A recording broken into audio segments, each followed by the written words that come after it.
proposal by Isabel and her colleagues. And I think I initially started to write this as last, but I thought of it as coming first. It's become a commonplace. Jean Monnet said it. L'Europe, ça avance par la crise.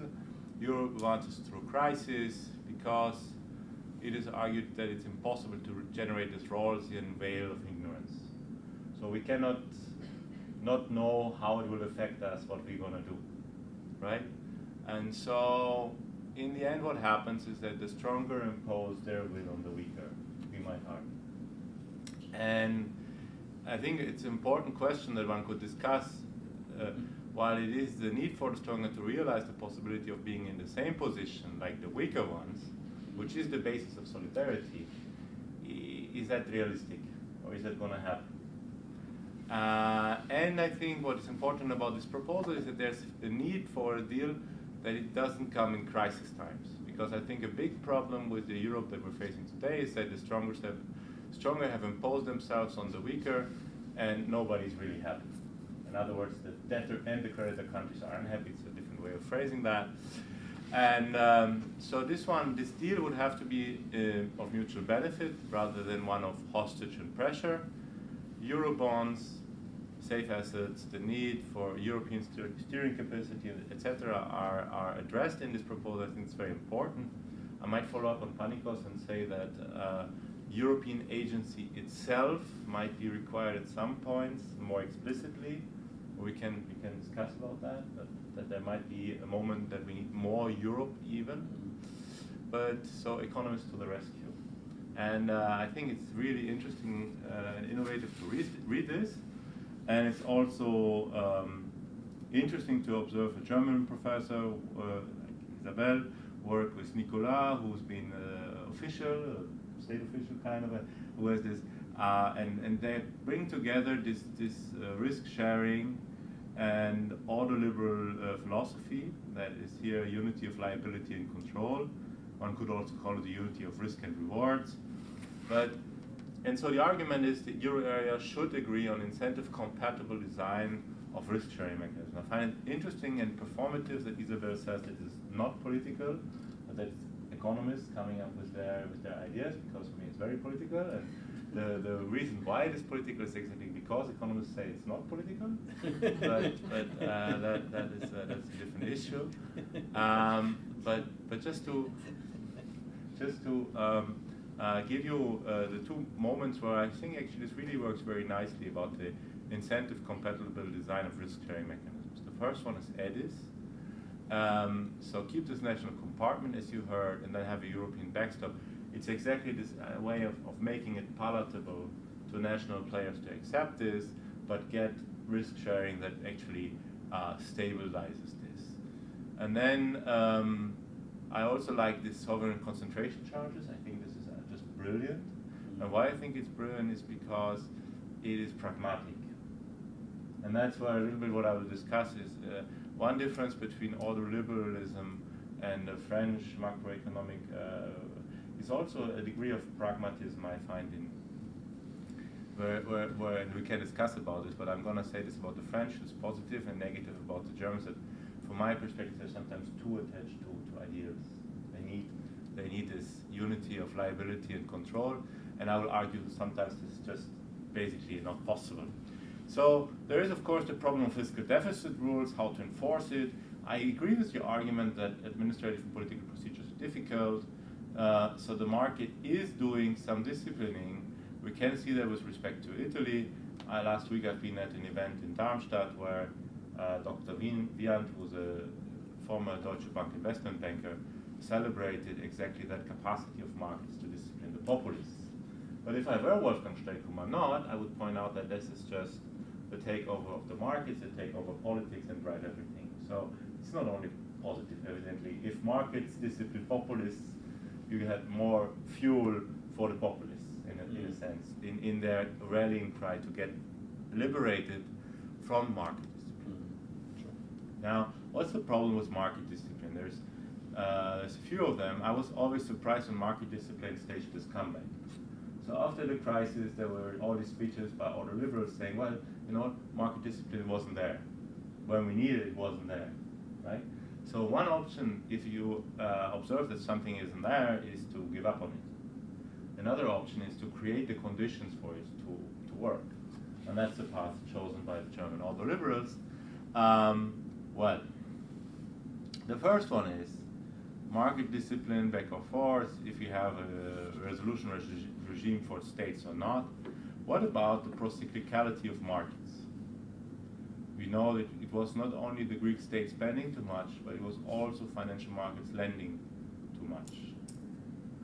And that we can, or that economists, people that I respect a lot, like also, for example, Jan-Peter Kranen, can reintroduce this notion of market discipline without ever getting to think about how you address the procyclicality of financial markets. To me, is something that they're making themselves too easy. Or let's say the problem becomes more intricate once you take in the fact that markets inherently have a weird way of disciplining.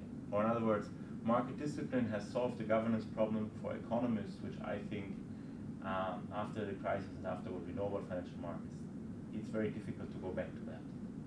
It's a way of going back to a pre-crisis answer that I'm not sure we can maintain if we think about what we learned during the crisis. So that's something we can discuss. And that leads me to the topic of regarding the pursuit of pipe dreams. I don't know if, and this is really a question, well, you can see my opinion by using the word pipe dream, but are we not prone to follow this liberal pipe dream of unity of control and liability with respect to states? Is there a reasonable way to envision a national default regime in Europe? And just I looked this up. So in Germany, the Bundesländer cannot go bankrupt. In France, the departments cannot go bankrupt. There is an OECD study from 2015. No country in the OECD has a clear insolvency rule for large internal bodies. Even in the US, nobody can force the US to let California go bankrupt. So if California says, I can't pay anymore, the US can come along and say, well, instead of having a huge financial shock because California is bankrupt, we will help California out. Of course, Puerto Rico didn't get it. Of course, New York didn't get it 40 years ago. But if you read the history of New York and what happened, it was basically an attempt to, it was neoliberal discipline. So it was what happened to, I don't want to use analogs because I'm not sure if you can really compare it to Greece, but New York about 40 years ago involved a lot of restructuring of the state, a reduction in the provision of social services, and I'm not sure we want that. And so for me the question is, it maybe not more reasonable to give up a futile utopia and expend also our theoretic efforts on reasonable issues? That is to say, for me, I like the European stability mechanism. I like, in a sense, the negotiation of state debt in the context of conditionalities, but I'm wondering in a sense if the reasonable way forward is not really literally what we already see in Greece, which is prolong it up until eternity and really lower the interest rates to be paid. That's a question, I don't know. But there is a general thing for me in this that is underlying this report. There is something that is called placeholder in sociology of law, which is basically we deal as if we solve the problem because we made a regulation until the problem occurs.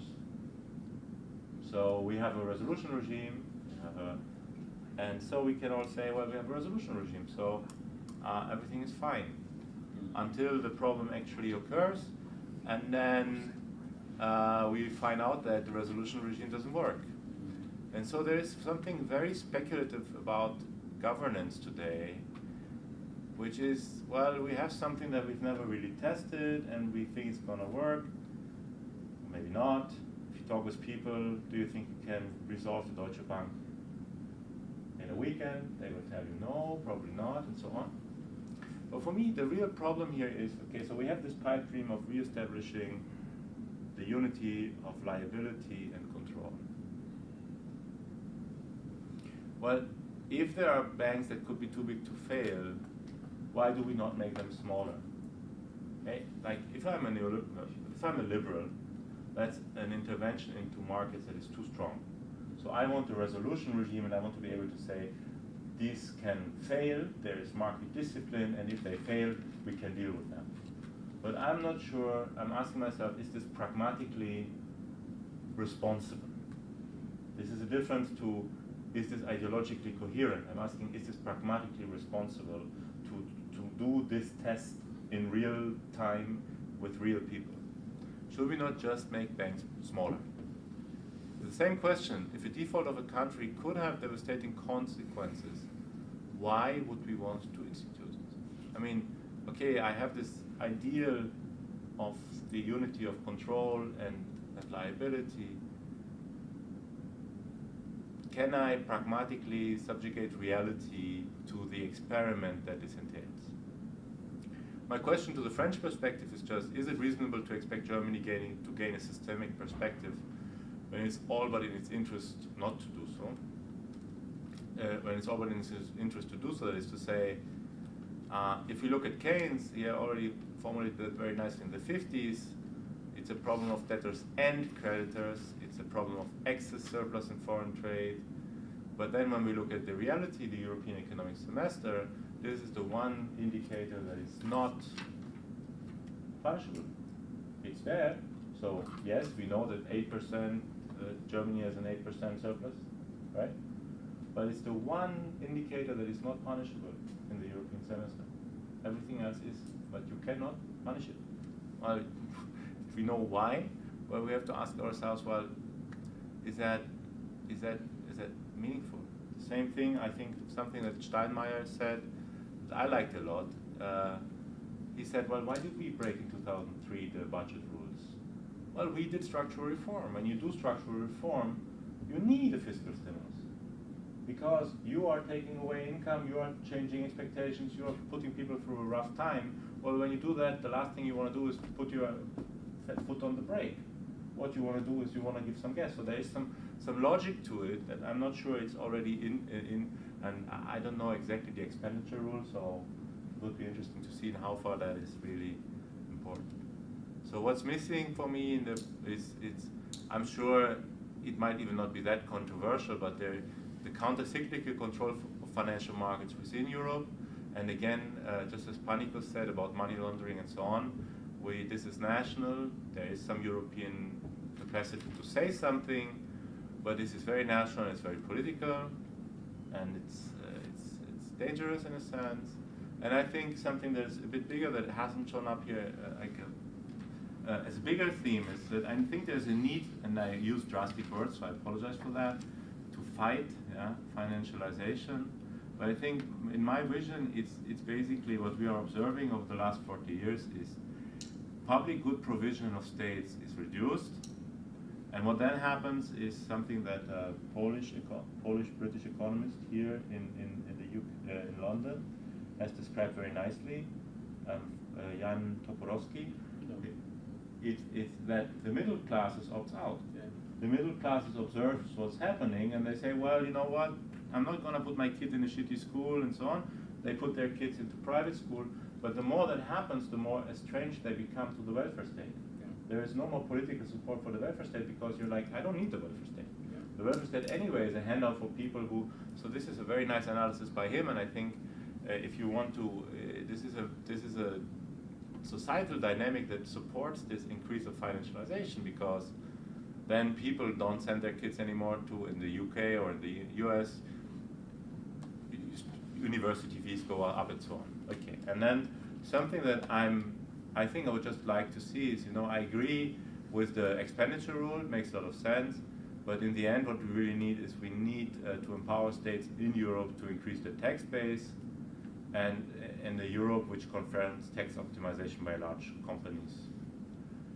And I mean, there are some steps towards that, yes, that are about to be done. And conclusion.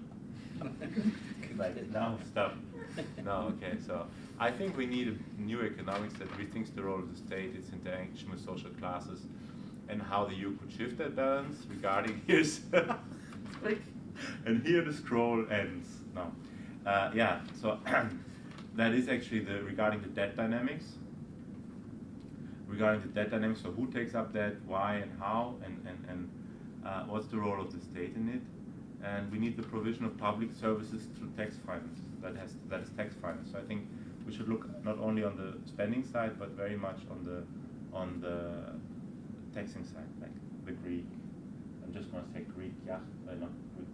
How do you call them in English?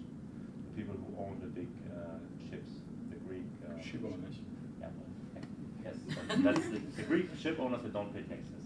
They're not the only ones. Thank you. Okay, thank you.